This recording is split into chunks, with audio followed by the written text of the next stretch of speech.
In 2013, a rescue team in the Middle Eastern desert received a broken distress signal.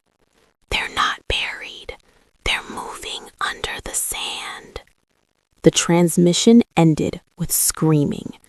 When the team arrived, they found the man's truck, still running, still warm, but he was gone. His name was Kareem, a route driver known for never missing a delivery. Disciplined, quiet, reliable. Until one night, he stopped responding. GPS showed his last location, deep in an unmarked desert zone, a place locals avoided. They called it the breathing sand. When the rescue team arrived, they noticed something strange. The sand wasn't still. It was shifting, not like wind, more like something underneath slowly moving. One of the men whispered, "It looks like the ground is breathing." Kareem's truck was there, engine running, lights on, driver door open. Inside, everything normal, except one thing. The radio was repeating a message on loop. "Don't stand still. They feel vibrations." They found Kareem's footprints leading away from the truck, clear, deep, fresh. But after 20 steps, they just stopped. No struggle, no drag marks, no return, just gone. One rescuer stepped forward and suddenly froze. "Did you feel that?" The ground beneath him moved, not sinking, not collapsing, moving, like something large sliding just beneath the surface. They started hearing it, a low, deep sound, like something crawling through sand.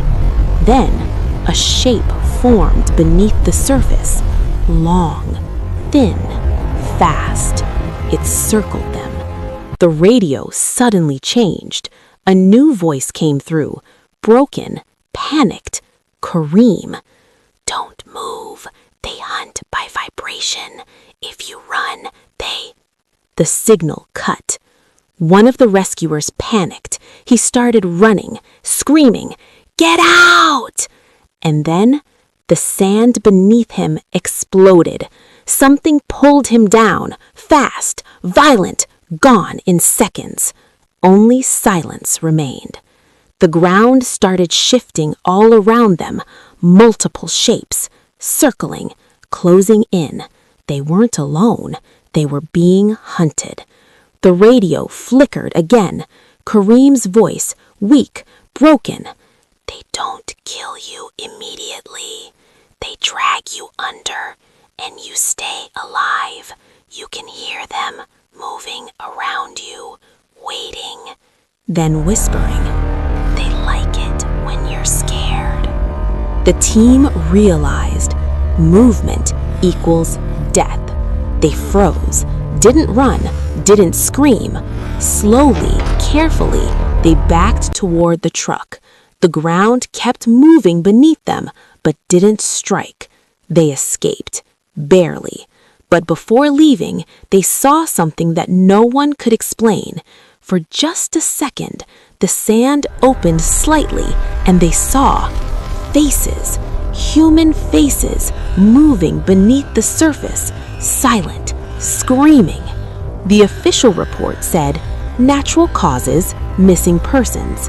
But the rescuers know the truth.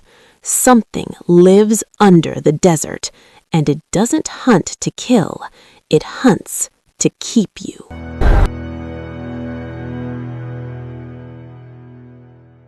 Somewhere deep in the Saudi desert, a long-haul truck driver heard a voice on his radio. "If anyone can hear me, please, I'm still alive." The terrifying part?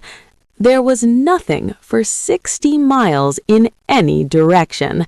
His name was Imran, a Pakistani driver working night shifts across empty desert highways. No cities, no lights, just sand and silence. He preferred nights, less traffic, more money, but there was one thing he hated: the radio. Sometimes it turned on by itself. At first, it was just static, white noise, broken signals, random interference, until one night, "Hello? Can anyone hear me?" Imran froze. He grabbed the radio. "Who is this? What's your location?" Silence. Then nothing. The next night, same time, 2:17 a.m., the voice returned, but this time clearer. "I've been here for 12 years. Imran's heart started pounding. He checked his GPS. The signal was coming from a location that didn't exist on the map. Back at camp, Imran told an older security guard. The man went pale. Then he said something chilling. "That place doesn't belong to the living." He explained. Drivers had gone missing before. All of them reported the same thing: a voice asking for help. None of them ever came back. Imran tried to ignore it, but curiosity is stronger than fear. On the third night, when the voice came again, "You're close. I can feel you." He made a choice. He turned his truck off the highway into the empty desert. The road disappeared behind him, just sand, endless, black, silent sand.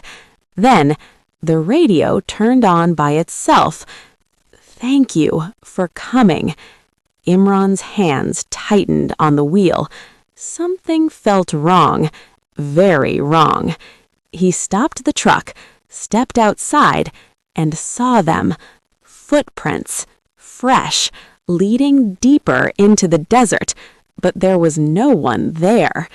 He followed the footprints, step by step, until he found it, a rusted metal hatch half buried in the sand, and from beneath it, a faint voice.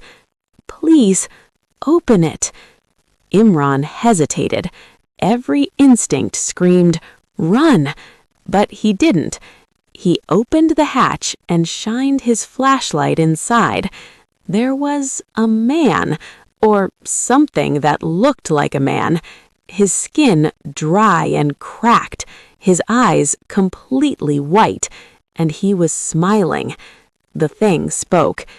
"I waited so long."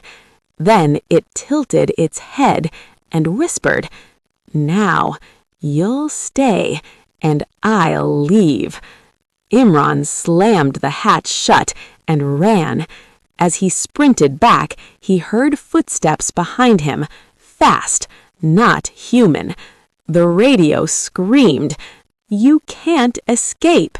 He jumped into his truck and drove, didn't look back. Imran quit his job the next day, never returned to the desert, but 3 nights later, at exactly 2:17 a.m., his radio turned on by itself, and a voice whispered, "Imran, come back. It's your turn now." To this day, drivers crossing certain desert routes claim, at exactly 2:17 a.m., a voice still calls for help, and if you follow it, you don't come back.